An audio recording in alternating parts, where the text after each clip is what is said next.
Bonjour à tous, on prend la direction de l'hippodrome de Caen ce lundi pour notre quintet flash, ce sera l'occasion du prix de train. On va évoluer sur 2450 mètres, on ne l'oublie pas, à Caen c'est corde à droite, on n'est plus à Vincennes, et d'ailleurs on l'a vu, on n'est plus à Vincennes parce que franchement le lot n'a rien d'extraordinaire. On a des chevaux, je pense qu'on peut s'attendre à une arrivée assez miracle. Alors on a quelques bases qui semblent assez solides, mais c'est vraiment très ouvert pour les accessites, il va vraiment falloir être bien inspiré.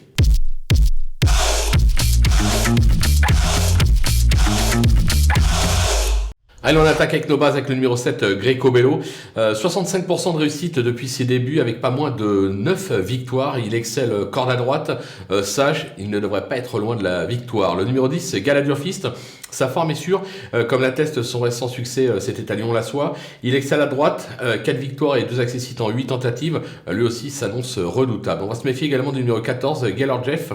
Alors c'est pas un gagneur, mais au regard de ses dernières performances, difficile de l'écarter. Il a déjà gagné à droite, Franck Nivard lui sera associé, on est obligé d'y croire. Parmi les opposants, on va se méfier surtout du numéro 8, Fadoula de Cagnes, qui est confirmé à droite et qui n'a jamais conclu plus loin que 5e sur cette piste. Elle déçoit rarement, elle devrait pouvoir jouer un rôle utile dans cette épreuve. Le numéro 9, Gribouille, qui est accrédité de quelques bonnes sorties cet hiver à Vincennes. Il a échoué lors de son unique tentative sur l'hippodrome de Caen. On va pas le condamner sur une seule sortie. Je pense que décidé, il est capable de jouer un bon rôle dans cette épreuve, tout comme le numéro 11, Follow Me Flash, qui ne s'est guère montré à son avantage ces derniers temps, mais qui retrouve une piste qu'il apprécie tout particulièrement. C'était pas si mal le dernier coup, il s'est montré fautif, mais il était en train de venir pour bien finir. Il se serait classé entre la 4 et la 6e place, donc attention, on va le racheter. Le coup de poker, ça sera le numéro 6, Gourgandine, qui n'a pas été ridicule cet hiver, accumulant les petits accessites. Alors c'est une vraie gauchère, mais elle s'est déjà bien comportée à droite, l'engagement plutôt favorable, il faudrait pas la négliger, elle peut venir pimenter les rapports. Les outsiders avec le numéro 3, Feuille d'érable, ses dernières sorties attestent sa forme actuelle. Elle s'est classée deuxième sur ce parcours en septembre dernier. Sur sa lancée, on peut y croire. Je l'avais placé plus haut au départ et puis son entourage n'est guère confiant. Guère confiant.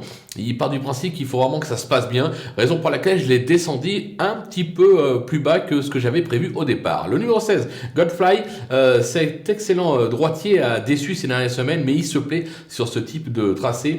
Il compte 2 succès en 5 tentatives à Caen. L'engagement est vraiment idéal au gain, donc raison pour laquelle lui aussi il ne faudrait pas le négliger. Le numéro 12, Féline Mourantaise, elle est tous les combats, elle déçoit rarement. Elle compte 2 accessites en 3 tentatives sur cette piste.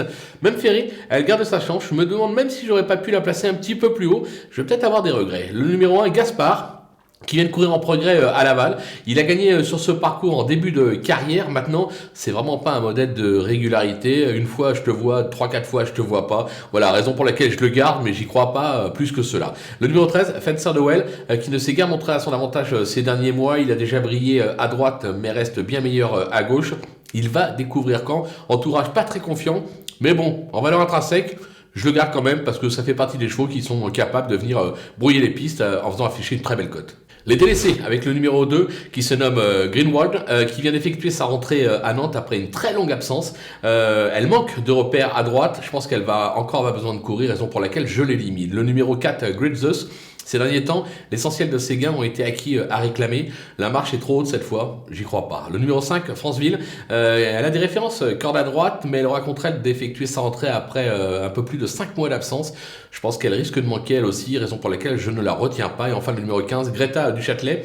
Cette spécialiste du trot monté reste sur une 6e place attelée à Chaland. C'est la raison pour laquelle son entourage s'est dit « Oh, c'était pas si mal que ça, on tente à l'attelé. » Pour moi, c'est vraiment une jument de trot monté. Moi, j'y crois pas. Son entourage est un peu plus que moi. Faut faire des choix. Je prends le risque de l'écarter. Voilà, on a fait le tour de cette épreuve. On va se quitter avec ma sélection et mes conseils de jeu. À vous de jouer.